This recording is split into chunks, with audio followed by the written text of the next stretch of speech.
পৌর স্বাস্থ্যকর্মীদের বিরুদ্ধে পুলিশের বাধা দেওয়ার অভিযোগকে কেন্দ্র করে উত্তাল হয়ে উঠল দুর্গাপুর। স্বাস্থ্য ভবন অভিযানে যাওয়ার সময় পৌর স্বাস্থ্যকর্মী কন্ট্রাকচুয়াল ইউনিয়নের যুগ্ম সম্পাদক কেকা পালকে দুর্গাপুরের পলাশডিহা মহিলা থানায় আটক করা হয়েছে বলে অভিযোগ।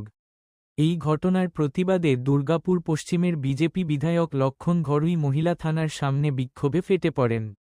অভিযোগ, পুলিশ বাধা দিতে গেলে বিধায়ক লক্ষণ ঘরুইয়ের নেতৃত্বে বিজেপি কর্মী ও সমর্থকেরা থানার ভিতরে প্রবেশ করেন। মুহূর্তের মধ্যেই পরিস্থিতি চরম উত্তেজনাপূর্ণ হয়ে ওঠে। বিধায়ক লক্ষণ ঘরুই অভিযোগ করে বলেন, পুলিশ নির্মমভাবে অস্থায়ী পৌর স্বাস্থ্যকর্মীদের আটক করেছে। এই ঘটনার বিরুদ্ধে বিজেপি কড়া ভাষায় প্রতিবাদ জানাচ্ছে এবং অবিলম্বে আটক স্বাস্থ্যকর্মীদের মুক্তির দাবি জানানো হচ্ছে। ঘটনাস্থলে অতিরিক্ত পুলিশ মোতায়েন করা হয়েছে।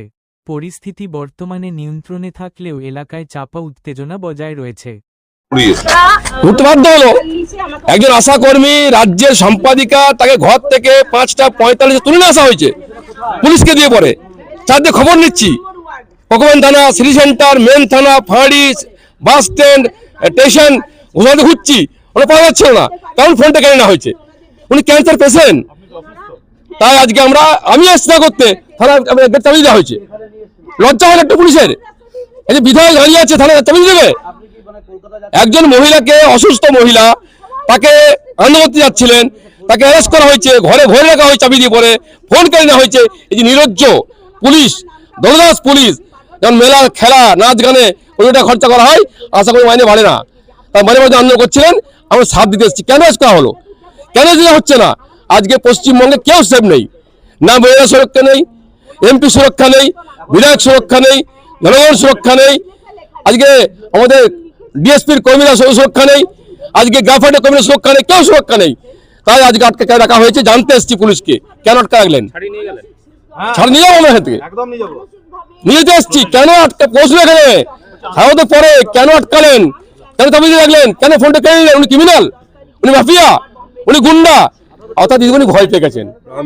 আজকে আশা কর্মীরা যেভাবে বাংলা জুড়ে আন্দোলন করছে, দিদিমণি ভয় পেয়ে পড়ে সারা বাংলা জুড়ে পুলিশকে দিয়ে পরে গ্রেপ্তার করা, না যেতে দেওয়া, আটকে রাখা। এর থেকে পরেই তো কি মুখ্যমন্ত্রী ভয় পেয়ে গেছেন, বই চলমান হয়ে গেছে। তাই পুলিশকে দিয়ে কাজ করছে। ধিক্কার জানাচ্ছি, প্রতিবাদ জানাচ্ছি এবং ছাড়িয়ে নিতে আসছি, ছাড়িয়ে নিয়ে ঘরে পৌঁছে দেবো। দেখুন, উনি কথা বলেছেন, ওনার আরেকটা জায়গায় কথা বললে ভালো হতো। ওনারই দলের যিনি রেলমন্ত্রী আছেন, তাদের টিকিটের ব্যবস্থা বা ব্যাচের ব্যবস্থা করে দেওয়া। ব্যাচে গাড়িতে ট্রেনে চাপিয়ে টিফিন দিয়ে পাঠাতেন, তাহলে জানতাম ওর বড় বড় কথা বলা মানায়। ওর কোনো কথা বলা মানায় না। আরে আপনারা কেন্দ্রের সরকার থেকে 3 বছর ধরে টাকা দিচ্ছেন না, আজকে সেখানে দাঁড়িয়ে আপনি সেখানে সরকারটা চলছে, তাদের সেটা তো বলা উচিত। সেটা না বলে গণতন্ত্রের হত্যা কোথায় করেছেন? হত্যা মনে আছে পাহেলগামে 26 জনকে হত্যা করলেন, তার একজন লোকও ধরা পড়েছে, পড়েনি। এগুলোকে বলে হত্যা। এটা গণতন্ত্র হত্যা হয়ে গেল। স্বাধীনতা সংগ্রামী ঘরের কেউ আছে, বাড়ির কেউ আছে, না দলের কেউ আছে? স্বাধীনতা যখন হয়েছিল 47 সালে, তখন কোথায় ছিলেন? এখন গণতন্ত্র করছে। গণতন্ত্র হত্যাকারীর নাম ভারতীয় জনতা পার্টি।